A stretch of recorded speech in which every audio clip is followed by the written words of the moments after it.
जय हिंद सभी को बेटा। सबसे पहले तो आप सभी का हार्दिक अभिनंदन और स्वागत। और प्रस्तुत वीडियो में मैं आप लोग के साथ डिस्कस करूंगा पब्लिक एडमिनिस्ट्रेशन का जो सिक्स्थ सेमेस्टर है उसके महत्वपूर्ण टॉपिक्स के ऊपर। Local administration in India paper का नाम है। भारत में स्थानीय स्वशासन, ये आप लोग पेपर का नाम अच्छे से पढ़ लो। भारत का स्थानीय स्वशासन। और जो दूसरा ऑप्शन है वो डेवलपमेंट एडमिनिस्ट्रेशन का है, तो मैं दोनों का ही शेयर करूंगा, लेकिन ज़्यादातर बच्चों ने चूँकि ए ऑप्शन भरा होगा तो पहले हम इसकी चर्चा कर लेते हैं। पेपर का पैटर्न आप सभी को पता है।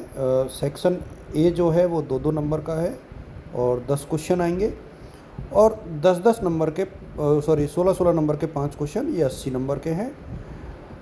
रेगुलर स्टूडेंट्स के जो है 50 नंबर का होम असाइनमेंट और मिड टर्म टेस्ट है, और प्राइवेट बच्चों के जितने पेपर में आएंगे उसी के अकॉर्डिंग आपके असाइनमेंट और मिड टर्म में मिल जाएंगे ऑटोमेटिकली। जैसे किसी के 100 में से 50 आए तो 25 अंक जो है आपको मिड टर्म में मिल जाएंगे। तो इस चीज़ का आप लोग ध्यान रख लेना थोड़ा सा। इसी के अकॉर्डिंग आपको जो है अपनी रणनीति जो है बेसिकली प्रिपेयर करनी है। अब हम लोग यूनिट 1 की बात करें तो पहला क्वेश्चन तो यही बनता है कि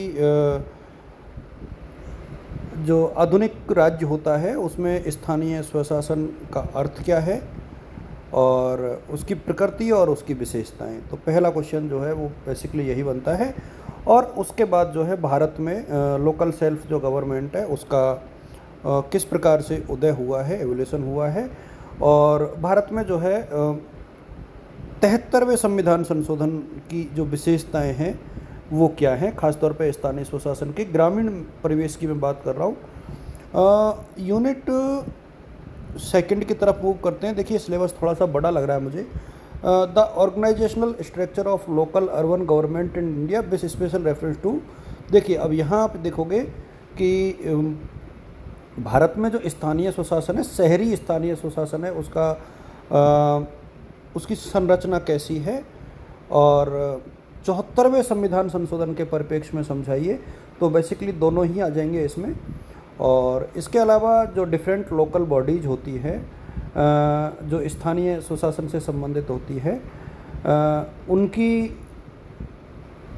उनका कंपोजिशन, फंक्शन और पावर, वो आपको यहाँ पर याद करना है। और लास्ट में मुझे लगता है कि जो जिला आयोजना कमेटी है वहाँ से भी एक क्वेश्चन पूछा जा सकता है। यूनिट 5 की तरफ थर्ड की तरफ मूव करते हैं हम लोग। तो लोकतांत्रिक विकेंद्रीकरण का सिद्धांत और व्यवहार में किस प्रकार से भारत में प्रैक्टिस की गई है, लागू हुआ है, वो आप देखिए। और पंचायती राज सिस्टम को थोड़ा सा अच्छे से देखिए, जिसमें जिला परिषद, पंचायत समिति और ग्राम पंचायत, इनकी संरचना, इनमें कार्य करने वाले अधिकारी, इनका चुनाव, इन सबको आप लोगों को देखना है। ये बेसिकली सारे एक दूसरे से जुड़े हुए हैं। मेरा कहने का मतलब ये है कि आप लोगों को 73वां और 74वां जो संविधान संशोधन है वो बहुत अच्छे से पढ़ना है, क्योंकि मुझे लगता है कि कम से कम 2 क्वेश्चन या हो सकता है कि 3 क्वेश्चन इससे संबंधित आपको आए, तो इसको बहुत अच्छे से रीड करना है। यदि हम लोग आगे बढ़े यूनिट 4 की तरफ, तो कार्मिक प्रशासन कैसा होता है रूरल और अर्बन स्थानीय स्वशासन के दौरान, ये यहाँ से आपको देखना है। और एक जो है मुझे ये आपको देखना है कि problems of local government employees, जो स्थानीय स्वशासन में जो सरकारी कर्मचारी होते हैं उनकी प्रमुख समस्याएं, उनकी सर्विस कंडीशंस को लेकर के किस प्रकार की होती हैं, तो ये क्वेश्चन एक बनता है। और यूनिट 5 की तरफ हम लोग मूव करें तो मुझे लगता है कि जो स्थानीय प्रशासन होता है, लोकल बॉडीज होती है, उनकी वित्तीय प्रशासन किस प्रकार का होता है, और किस प्रकार से जो स्थानीय संसाधन होते हैं उनको और मजबूत किया जा सकता है, और राज्य वित्त आयोग के संदर्भ में व्याख्या करवाई जा सकती है एग्ज़ाम में। ये भी इम्पोर्टेंट है अपने आप में। और इसके अलावा मुझे लगता है कि ग्रामीण विकास और पंचायती राज डिपार्टमेंट जो है राजस्थान का, एक क्वेश्चन यहाँ से बनने की संभावना है।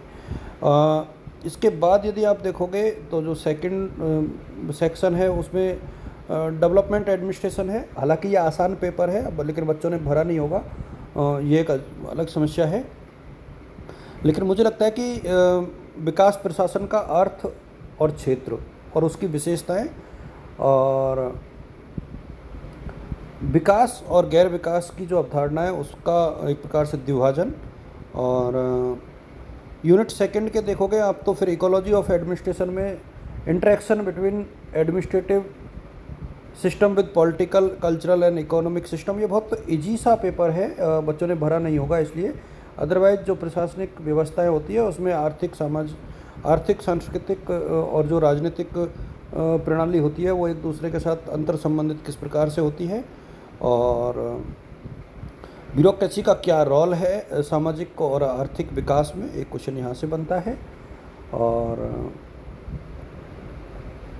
पब्लिक पार्टिसिपेशन डेवलपमेंट क्या होता है, ये भी एक इम्पॉर्टेंट चीज़ है। और the unit will focus on Indian experience, तो ये जितनी भी चीज़ें देखनी है वो भारत के संदर्भ में देखनी है।